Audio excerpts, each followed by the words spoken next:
Hi, my name is Adrianne C. Smith, and I am the first Global Director of Inclusion and Diversity for WPP. So D&I is in my DNA. How do I identify? I'm the daughter of a mother who would kneel down in prayer by saying, "Our Father, who art in heaven, hallowed be thy name." Next to my father, who would kneel down in prayer by saying, "Bismillah Rahman Rahim, Alhamdulillah Rabbil Alameen." Can you imagine the Christmas holiday at my house? We didn't have a Christmas tree, but we had a Christmas couch. And every December 25th, we made sure that my dad had new socks and new underwear every time, so he did not feel left out. It was that ultimate moment where I learned about compromise, love, and respect. My dad would always say, never forget the things that you are supposed to remember. And as I think about this journey of inclusion and diversity, as we talk about the advertising movement or this mission, there was a moment in time where I think it was 1998, where an organization, Katz Media, instructed their employees that when they were talking to buyers to remind them that they wanted to attract prospects and not suspects.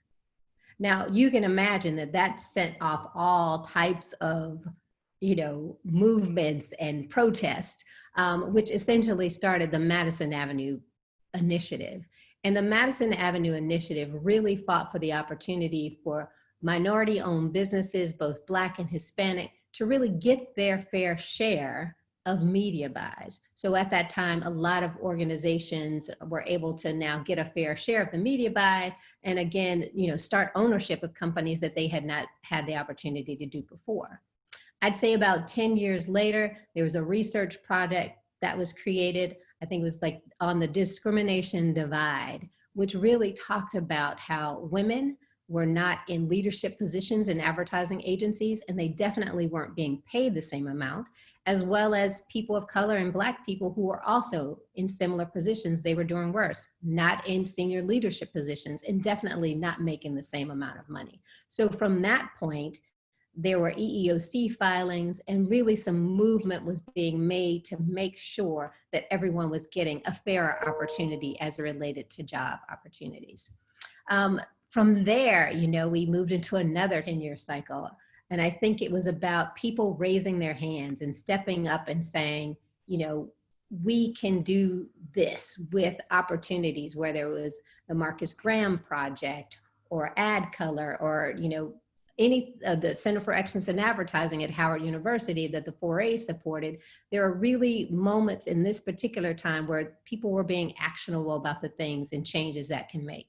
So if we look at it, we went through a phase of diversity, we went through a phase of inclusion, we went to the phase of equity, and now I really believe that we are in that moment of accountability. And how can we do, make everyone accountable for their actions? I would say there is, people talk about the future, but future for me is the new F word, right? Forgive me, but it's the new F word.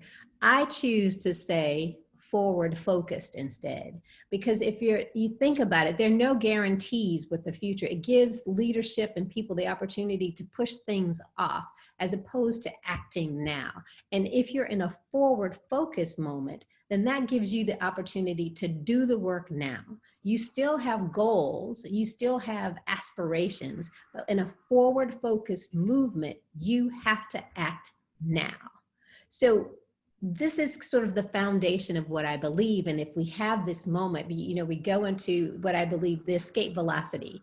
And the escape velocity, and I may be like a science nerd, but the escape velocity is that moment when an object leaves the Earth's atmosphere at such the right velocity and speed that it does not fall back and crash down to the earth and burn.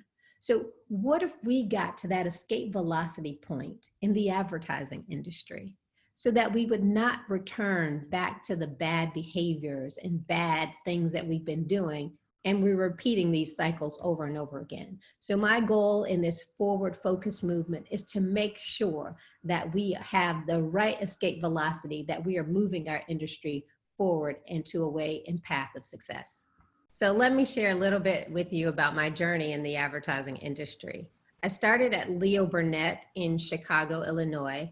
And really, I think I must have had a unique experience, because when I was at Leo Burnett, I saw women of color, Black women in particular, all through the ranks as it related to leadership positions. There was Renetta McCann, who was the media director. There was Karen Coleman, who was an associate media director, and Renee Brown, who was a media supervisor. So I could clearly see a journey to a leadership position or, success in the advertising industry. Little did I know that that was like an anomaly for most people of color or Black people in this advertising industry.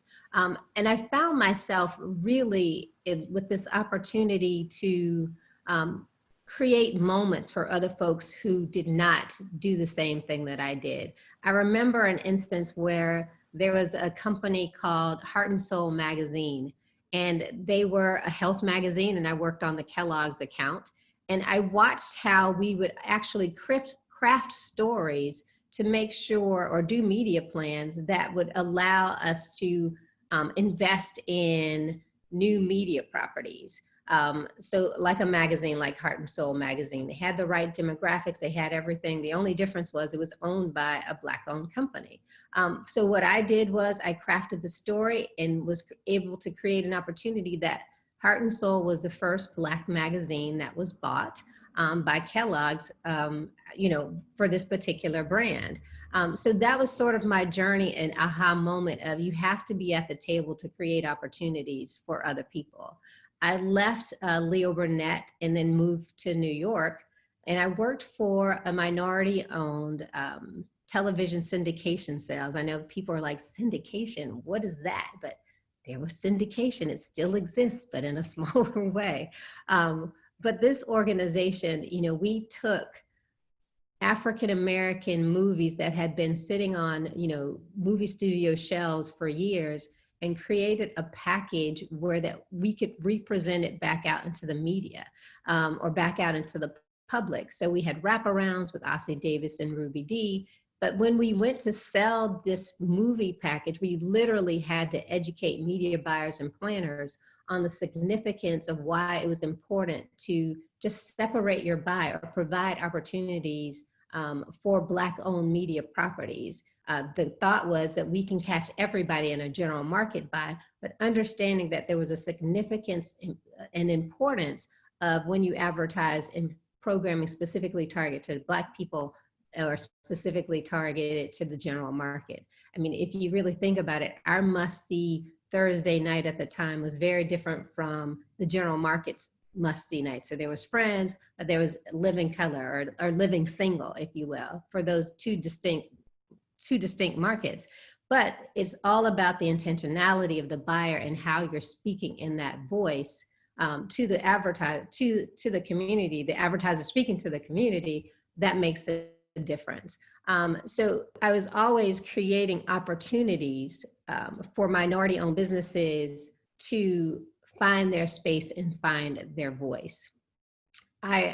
Many years later, I ended up working at Howard University for the Center for Excellence in Advertising. And this is during that time where there was a hard push for the industry to find mid to senior level managers to get into the advertising industry.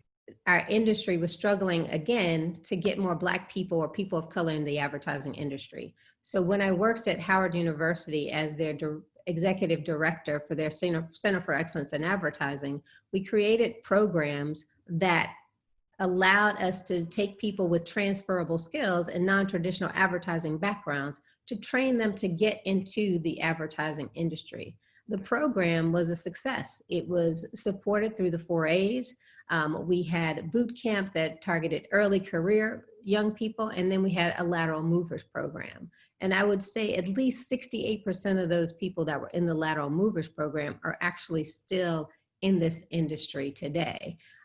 As a matter of fact, 2 of them have become Cannes Lion winners. So imagine me thinking, well, those awards actually are mine because they were in my program. I tell the story about how I eventually moved into the position I am, and the journey has been super interesting. Once one of the young ladies that was in the program, we met maybe 8 years afterwards, and she came to me and we had lunch, and she said, Adrianne, it's your fault. And I was like, what's my fault? She's like, I'm starting my own company, and if it wasn't for you and your program, I wouldn't be here. So it's important to note that she actually was on the pharma side. She was in our program, and we gave her the knowledge base, the information to do her job successfully in the advertising industry. And she was able to get a job at BBDO, and then ultimately finished her career moved her career to be a global director at Ogilvy. She now has started her own company, and it focused on, recruiting more people of color and into this industry, specifically on the creative side. So after we had that lunch, she told me that she was going to Cannes.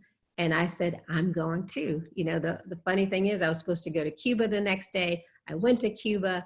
I booked my flight on the shoddy Wi-Fi that was there, came back on a Wednesday, flew to Cannes on that Saturday. I had to go through Turkey, but I got there. And when I tell you, it was one of the most inspiring experiences I've ever had. It was just incredible. And during that time that I was there was a huge conversation about inclusion and diversity, and how do we get more people of color to the Cannes Lions Festival. And I thought to myself, is that a trick question? I mean, why don't you just create opportunities? Why don't you provide access? Why don't you let people know that this is happening? Clearly we know that Cannes Lions is like the creme de la creme. It's like the Oscars of the advertising world, but still there was a struggle to get people of color there. And, as I think about it and I looked around, out of the 15,000 people that attended the festival, there were only 200 that really, and apparently that was a good year, that looked like me. And so that was a moment when I was really inspired to just do something, just to take a stand with no big brand name behind me and find ways to get more people that look like me to the festival. I mean, we had a few entertainers that were there. We had people that were working at booths that looked like me there, but no true large amount of subject matter experts there to talk about the actual work that they were doing. Another piece of that that inspired me was I ran into another participant from the program at Howard, and he told me, we were just walking down the Crescent, and he told me, Adrianne, if it wasn't for you, I would not be here. And I've won like 6 Cannes Lion Awards. So imagine that feeling that gave me of somebody that I had touched, some life that I had touched, or program that I worked with, had gotten them to the level of winning a Cannes Lion Award. So what that told me was that all you needed was access. All you need is an opportunity, and we can be successful in this industry. So it was at that moment, and maybe a conversation at the Female Quotient, hearing Halle Berry talk about how, she had she was an integral part in having a law passed in California about the paparazzi to protect her children and have free space. And she said, at some point you just had to stop talking about it and be about it. And that really became my mantra of, no more talk, no more, meetings. You just really had to take action. So it was during that time that I decided for 2018, I would bring more young people to Cannes. So I was able to get support from some agencies and brands. And we brought 5 young people to Cannes to participate in the Cannes Lions Young Lions Academy. The great thing about that is I randomly ran into the deans of the Roger Hatchell Academy and asked, how's the program going? And they said, it's really great. We've got these 2 young women in the program who are so dynamic, and they're really shifting the narrative and how the questions are being formed and the response. They're keeping us on our toes. And they mentioned that they were the 2 young ladies that I brought to Cannes. So imagine, the pride and excitement that I had that the 2 women that I brought to the program were really making a difference. And, further, to that point of, what was inspirational about it was one of the young ladies said to me, Adrianne, if it had not been for this program, number one, I never would have known that I could compete on an international level, or that I had the option to work somewhere outside of the United States. So I'm like, wow, that is such an inspirational thing. And I was like, damn it, I have to do it again. So in 2019, I brought 25 young people back to Cannes Lions to participate in the academy and be our ambassadors. And, you know, it was also the time where we hosted the first inclusion and diversity activation at Cannes Lions in their 66-year history. And we called it Inkwell Beach Cannes. So we had, you know, 5 days of programming. You know, we intentionally made sure that, you know, yes, it was an inclusion and diversity conversation, but we elevated the conversation. So the people who were talking about innovation, creativity, and new beginnings were all people who were from diverse backgrounds. I, you know, in my mind was creating the space for me and people that look like me, but the beauty of, you know, being inclusive is that people feel like other people feel like they belong. One of the exciting things was when people walked into the activation, we would always say, welcome home. So just, you know, imagine when someone else who doesn't look like you says, thank you for creating this space for me. It was really one of those powerful moments.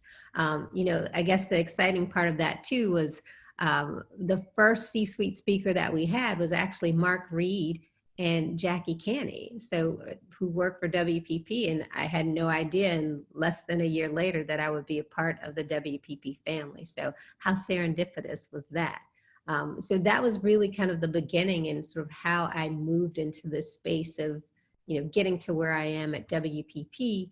But it was really driven out of my purpose in life was about creating opportunities for people who had been traditionally left out of the conversation.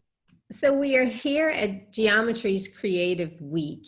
And, you know, I think it's really important to talk about sort of the journey of creativity and sort of what allows people to be their most exciting and authentic self and kind of produce that creative, that great creative that we want them to do, that's award-winning, that keeps the clients happy, that keeps customers engaged in the work and business that we do. I think, you know, I always talk about, and this is me taking my own creative license, you know, when I look at WPP, I look at those letters, WPP, and I strip it from what the original meaning was. And I think about WPP as something that I can internalize and something that I can make mine. And I see that W as inevitably standing for we, right? And then the last P will always stand for people. But the second P, which I think has so much energy, so much work, that's where the action is. That second P can mean anything from purpose to pride to we promote, you know, it's where the power is, right? So my favorite thing to say is WPP means we empower our people. And that creates an opportunity for all of us to grow and do some amazing work. You know, as we're going through this experience that we're going through the pandemic and, you know, which is all about COVID-19, and then the endemic, which is really about racism. And that's been systemic for all of us for years, you know, for me and my ancestors for years, but it now creates an opportunity for all of us to do something different.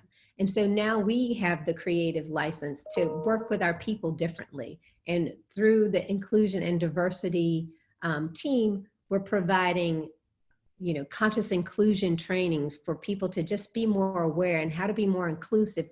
When you're more inclusive, you're more apt to get better, well-rounded work. So we're not, you know, going back through this cycle of, you know, client review. Why did you have this ad this way? But you have more diverse, more inclusive voices at the table who can really sort of nip that in the bud and make sure that we get some amazing work that's done. So I'm excited about being a part of the WPP team and being a part of this family where we're doing the best creative work I think, this industry has ever seen. So one of my favorite quotes, and I think it's really, will help tie all of this together for us today, is by Sylvia Wagoda. And Sylvia Wagoda was the executive director for the Holocaust Museum in Atlanta. And she said this: there are three types of people in every atrocity. There's the perpetrator, the victim, and the bystander. The worst of these is the bystander, because they further victimize the victim with their silence while simultaneously giving permission to the perpetrator.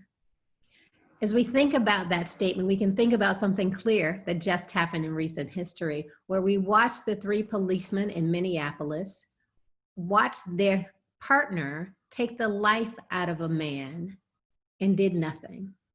Then we became bystanders to those bystanders. And so now we have to decide, what will we do? What action will we take? Will we be like those three police officers who did nothing? Or will we take a more actionable step? Will we do something different that will create and effectuate some change? So I have three thoughts that I have that could help move us forward. The first one is honor the past. And what do I mean by that? I mean, we should really think about where we are, how do we get to this place where we are? Think about our failures, think about our successes, and honor them, and make sure that we learn key lessons so that we can take that next step, which would be to number 2, create a clear change mandate. And what do I mean by that? We have to act now. I love that Mark Reed came up with the actionable steps that WPP would take, and he was precise and concise and very intentional about the decision of how we would move WPP and all of our brands forward. You have to, what I call, we have the global relevance, and that will take a step, but drill down to the geometry side. What will geometry do for the local relevance? How will you make this work for you? What action steps will you create, and make sure that it's clear and an actionable way to move for change. The final step, I would say, is make sure you have a rigorous and optimistic way forward. And what does that mean? I think we're still kind of going in the same circle of making sure that the path is clear, and know that you can do it. Be inspired by the energy that you have, the inclusion movement that you're about to create, that makes sure that everyone is included in the conversation. All of the personas, from leadership all the way down to the entry-level team members, have a voice, and everyone feels like they can be their true, authentic selves in this process. Make sure that we are building an environment that is open, optimistic, and allows us to do some extraordinary creative work. I'm excited about the journey ahead. I thank you so much for inviting me to participate today. And please know that I am here to support you. So feel free to email me. You can find me at Adrianne, adrianne.smith@wpp.com, or pick up the phone and call me. I don't know my cell number, but I'm sure it's there somewhere. But please, make sure that you find me or anybody on the WPP culture team to provide you the support that you need to be a part of this forward-focused movement.